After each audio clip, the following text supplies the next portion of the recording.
Good morning. Welcome to yet another day of quarantine and uncertainty. Surprise, everybody. It's evening. I've skipped over the entire day. It's pretty cold out here tonight. I've got my coat on. I don't know if you can tell with the amount of light, but yeah, we're still stuck in here, of course. Nobody came to take us away. That's a good sign. But online, people's attitudes toward foreigners in China seems to be going sour. That's part of the reason that we got sent to do that test, was just people being, well, I'll just say people being people. I did want to bring up the flights.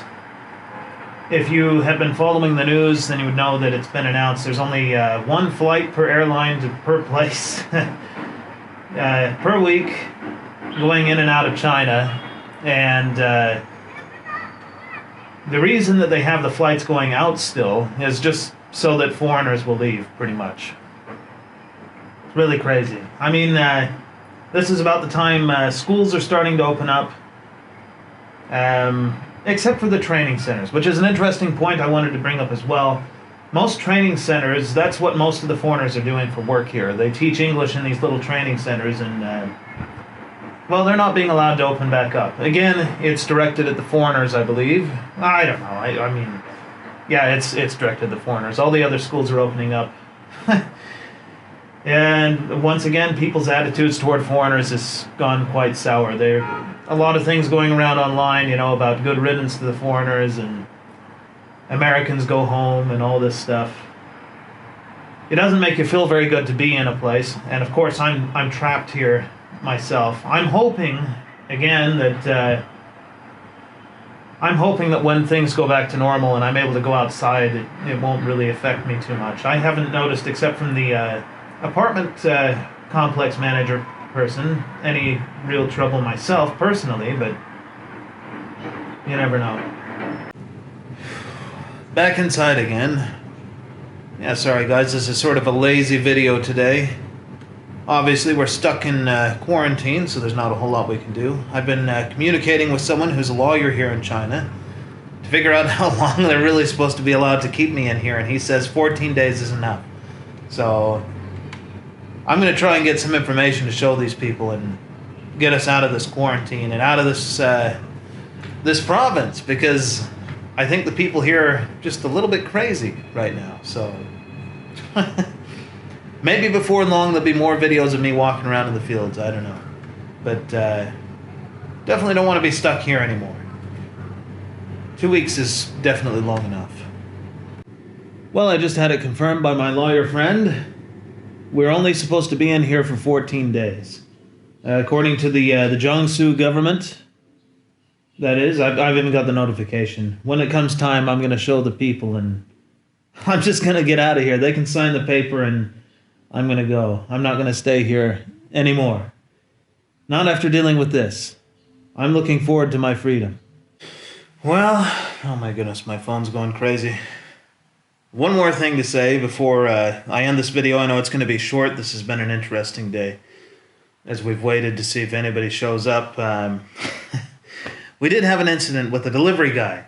So, as you know, we're not allowed to open the door. We can't open the door for deliveries or anything unless the people come and take the thing off the door so it can open. Well, this delivery guy, we ordered from a grocery store. He brings the stuff and starts pounding on the door, and of course we can't open it. Finally get him to go take it to the front people, the doorman, and then, the doorman brings it up and opens the door, like in my other video, they bring it up, and we get it in the apartment and think everything is fine. Next thing you know, my wife is getting phone calls. Non-stop phone calls from this delivery guy, which is disturbing. He called, must have been at least 20 times, and then, kind of stopped, and then another number starts calling, some other random number. It was him, of course. Kept calling over and over and over again. Some kind of crazy guy. So, again, we just block the number and think, okay, whatever, everything is fine. Then, he shows up at the door, and he starts pounding on the door over and over and over again. I go and I look out, and sure enough, there it is. It's the delivery man again. And I don't know what he thought he was doing or what he thought was going on here. I think he thought only my wife was here. But he wasn't going to give up. So, this has already been a stressful enough experience. We've been sent off to do the testing. We've been trapped in here for over a week now. We've been told, that we're going to be stuck in here for at least maybe another month, which, as you know, I'm working on fixing that problem. And now there's some crazy delivery man that's trying to pound on the door, or I don't know what he's trying to do. Anyway, apparently he didn't know that I was here, so I look through the people on the door and I say, "Hey, what are you doing?" Just kind of harsh. And I saw as soon as he heard my voice, he looked a bit shocked. I don't think he knew somebody else was here. And I proceeded to tell him in English, of course, in very harsh terms, that he wasn't to be pounding on the door and he needed to stop calling us over and over again over who knows what. I think I know what it is. You can give these people like a rating when they deliver, and the guy was causing a big attitude about having to take the stuff back down to the doorman, even though he should have known that in the first place because it was on the message for the delivery. But anyway, my wife gave him 3 stars out of 5, which isn't bad. But I guess he certainly took that as a major offense. So he was going to pound on the door and harass my wife because he thought she was the only one here. Needless to say, when I announced my presence and told him to get lost, I could see him through the thing. He looked quite shocked and scared, and he immediately backed away from the door and went to the elevator and disappeared. And we haven't heard from him since.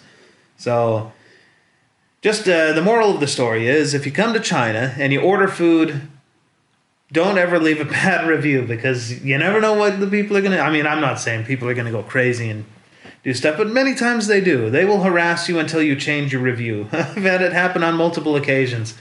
There was a restaurant where we got takeout, and, when we got it, it was a mess. It was disgusting. So, of course, my wife left a bad review. And wouldn't you know it, it resulted in the same thing, harassment from this restaurant owner, until they blocked the thing. And... my wife's sister also had an incident where something happened with a taxi driver. Bad taxi driver, rotten guy. Anyway, she didn't leave a perfect review, and the guy had some kind of an app. What was it called? It's like this Chinese app. It's called Call You Until You Die or something like that. Anyway, it has a computer basically call your phone nonstop, so you can't even do anything with the phone. Even if you wanted to block the number, you can't even get on the phone to block it. I don't know if they still have that, but oh man, that was something. I mean, you turn the phone off, you get it finally turned off, and as soon as you turn it on, it's just blasted with calls. You can't do anything. But yeah, that was really something. I think she finally pulled the SIM card out and just replaced the number, but don't leave bad reviews in China. If it's not good, just don't order it anymore. And the reviews online, for that reason, you also can't trust them. Oh, another funny thing.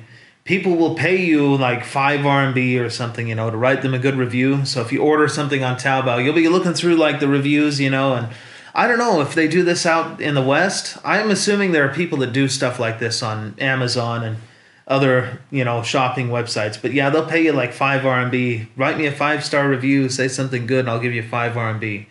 So you're looking through these reviews, and you're like, oh, this looks like a reputable vendor. They have a really good, tons and tons of good reviews. So you buy from them and you get some kind of crap and you're like, what? I don't get it. That's why. It's because they've been paying people for good reviews. But thought I'd leave that as a positive note. We're stuck here in quarantine, but there's always something to laugh about or some interesting little bit of news or information about life in China. Hopefully it can go back to normal so I can make more videos just about that, but I'll go ahead and wrap up this short little video. Like I said, it's been a lazy day, just sitting here dealing with delivery drivers, but I guess we'll see you guys in the next one.